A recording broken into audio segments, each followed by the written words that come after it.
I'm taking automotive, so right now it's nice because I feel the progression, I feel the experiences that all my professors give me, and it's like the experiences here with all the students, it's so diverse because it's so many people from different ages, different groups and everything. It's a very nice opportunity. The Advanced Transportation and Manufacturing pathway is divided into two major clusters. One of them is the transportation side, where we have automotive repair, auto collision repair, heavy-duty truck, transit and equipment. We have electric vehicle and hybrid technology, motorcycle repair.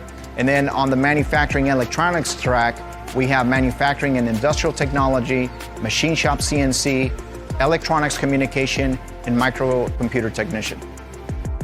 What keeps me coming back is having been born and raised in Los Angeles and having been a graduate of this program, knowing what the students are going through, knowing the opportunities that they are opened up to them when they come through our programs.